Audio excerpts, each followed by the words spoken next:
so colored, but honestly, a lot of the drug policies and laws are incredibly racist. And that's just a fact. That's not even biased. Yeah, like what's his face? The guy who killed everybody in that church, Dylan Roof, had weed on him at the mall and somehow was still allowed to get a gun, even though he had drugs on him.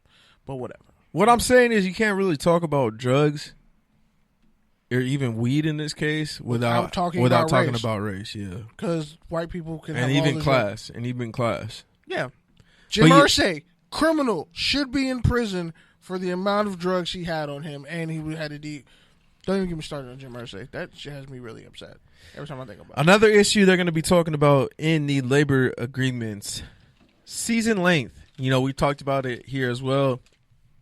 Everything from shortening the preseason to making the regular season longer, to making it 18 games, to making the playoffs full 8 teams on both sides, or even having a play-in game, adding 2 teams on each side and having a play-in game for the wild card, even though the wild card's kind of a playing game as it is.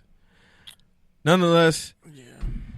But then there's always a 10-6. One year there's a team that I think was 12-4 and didn't make the playoffs. Yeah, that shit was wild. The 11-5. The issue here, though, is as it always is when you're talking about season length, the record books 1, 2, player safety. The players aren't necessarily going to want it, and 3, the revenue. Obviously, 2 more games means more bags for the owners specifically, but and trickle down to everyone else. Commercials, more room for commercials and branding and sponsorship. Exactly. So more money for everybody, but mainly the people at the top, the owners, because they eat off everyone else. Yeah, that TV deal, that distribution deal.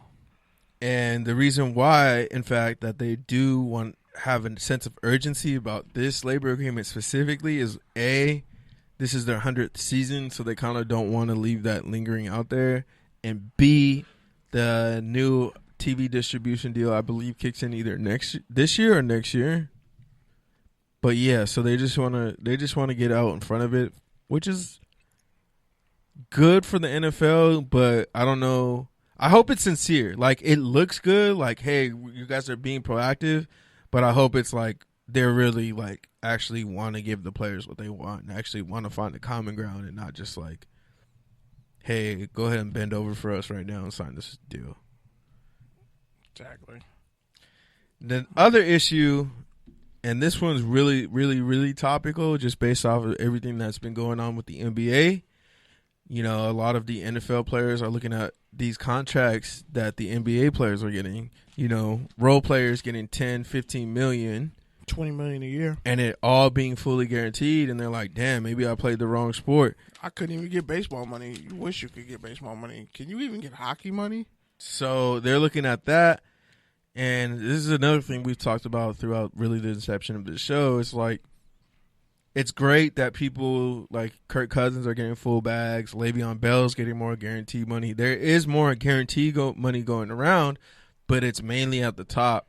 It's mainly the top 1-2 percentile, which, as we know in this society, sucks for everyone else, especially your low man on the bottom of the 53-man roster, even the dude on the 90-man roster, who are essentially assigning on a hope and a dream and a few $1,000s per day they can stay on the roster.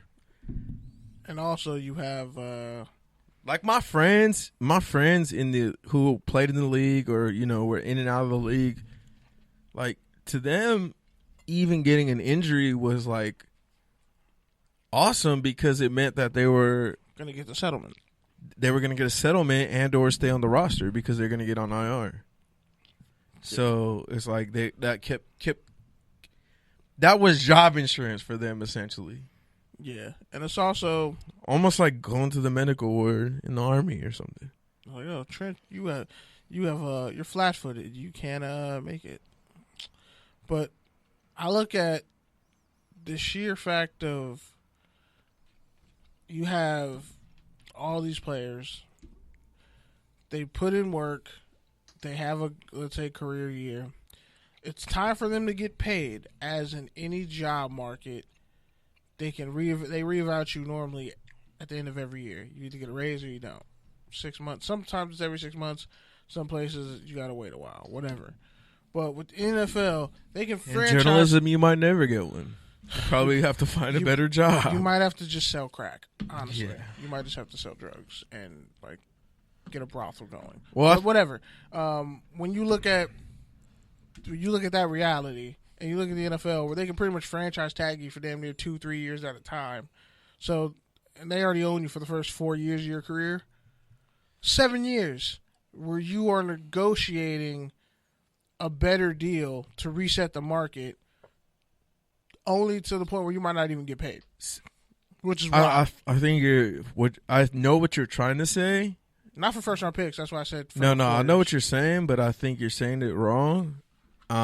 So basically for the 7 years, you could be resetting your market, but instead you're locked into whatever the scale is, right? Yeah, you're locked into whatever contract. So for the first round, there's pretty much a rookie scale, and then after that, it's if you're good enough to get franchise tag, you can only make as much as those top 5. So instead of being able to exceed that, if you can, you're just locked into that top 5. And there's no insurance because it's 1 year at a time, and then they can get you with the transitional. Well, in contrasting, the NBA does have restricted free agency, and the NFL does too, but it's a much smaller scale. I think in much more NBA financially. NBA restricted free agency, they can match you. You can still get a bag. NFL they can as well, but they have to give up picks either way. If you're an NBA restricted free agent, you can catch a bag. Yeah, you definitely can. And be cool for the rest of your life. NBA, nah, not so much. NFL, you mean? NFL. Or NBA, yeah, and they're all. I think that will also come into conversation is the franchise tags because they're garbage. They're garbage. There's no guarantee. Even though it's a guaranteed money, it's a big bag. It's like you could be like Ziggy Ansah, and the next year you get nothing, or you get whatever they give you. Like disappear off the face of it's the earth. not long term money. So especially in the not for long league, you kind of need that extra second or third year because you don't know when your career is going to end. So yeah, but like we brought up many sides of the issue. It's a very complicated one. And I don't know if the NFL is ready to just bend and start giving out full guaranteed contracts, even if they should. They can, but as we all know, especially if you don't come for money, or if you can just simply, if you're a toddler, trickle down anything doesn't work. Just trickle down economic, like anything trickle down doesn't work. And don't get me started on trickle up because they're trying to. And I heard that trickle up is the shit. Trickle up is a pipe dream. Like it's what should work, but because people are so focused on trickle down economics and all these other things, it's not going to work. Like you have to negotiate for what you want, and you'll probably get something less than that. But just in regards to the NFL and in general, they're never going to let that money go. Because once you give up power, you can't get it back unless you go take it again. So that's where the owners are at. They're not going to concede power. Power is not given. It is taken or it is asserted. Well, I think the other thing is in the NBA, there are a lot of guys who are still getting, like Josh Smith is still getting bread from the Clippers and probably the Pistons. Hell, what's his face? Bobby Bonilla Day? The Mets are still paying that dude. Like, people get hurt or they just get sorry and then they get cashed out and your team's just constantly paying that. So in the NFL, if you have that, but with a much higher rate of injury and a much larger roster, you could have 10, 15, 20 of those guys that you're literally paying because they got hurt or because they just were trash. And too bad. That's the price of doing business. And so that's where the rub is. That's where the rub is. So if you do go to guaranteed contracts, you could essentially reset the entire market and there'll be shorter deals. Not only shorten everyone's deal, but chop just overall the ceiling of what they could make down. Let's be honest. If you're an NFL player, you're signing at most a 3-year contract every time you sign a contract. these 5-year, 6-year deals, bro. You're not making it to year 4, 5, or 6. Yeah, no, you're for not. Sure. Definitely. And if you are, you probably won't want to be there because you probably deserve more money and you'll start renegotiating a new It's the deal. best user like Revis. The best user of his career with the Jets. Where did that get him? How about that half a season with Tampa? Do we want to talk about that? D'Angelo Williams with the Raiders? We gonna talk about that? All right, like, bro. It's really that might be better. The NFL should really be looking at how players are negotiating in the NBA and taking those 1-2 year deals. Like, bro, why not just do that?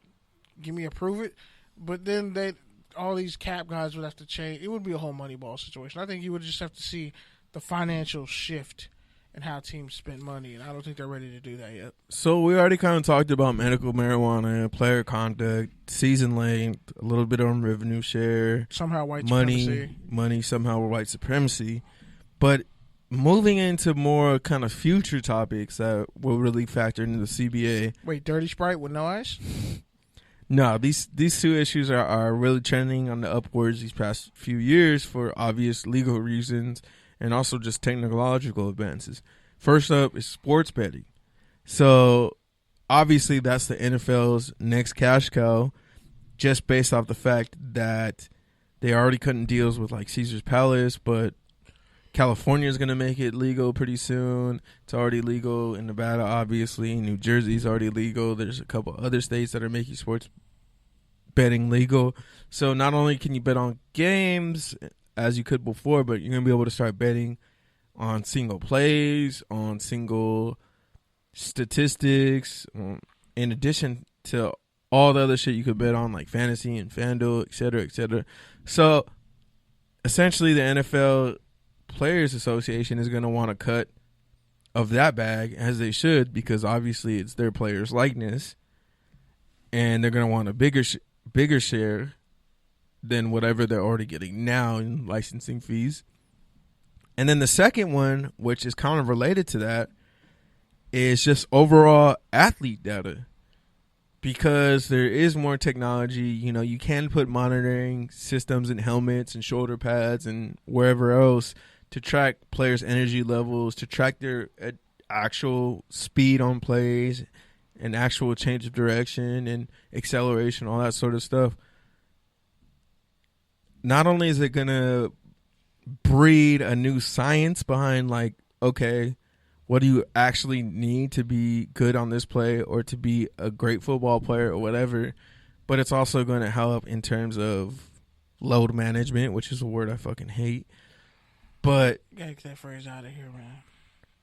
So that's on the player side, that's on the team side, but on the business side, it's going to give us even more insights into betting, understanding lines, understanding player matchups, as well as being able to bet on single plays. So it's analytics meets sports betting meets Moneyball meets. So what I'm saying is, like, the technology is going to make the game better, but it's also going to make the game more money. So it's like, how do you balance those two things and make sure, A, it doesn't get out of hand, and B, make sure that everyone is getting their fair share, a.k.a. making sure the owners share with the players. I'm going to stop you right there. There's no such thing as a fair share in business. I mean, that's true. There's no such thing. That's true. But then again, you are what you negotiate. So that kind of goes against what you just said. Yeah, but you're in a paradox of Barryisms right now. No, I'm not. Yeah, you are. Not. Yeah, you are. You're in the multiplex. I keep a back door. Mysterio got you. No, he didn't. Dormammu, I've come to bargain. Okay, bet. But yeah, what do you make of the whole negotiation between sharing the revenue of sports betting and analytic data? I'm saying, and this is kind of the answer, the first part of your question, the first part of what you just said.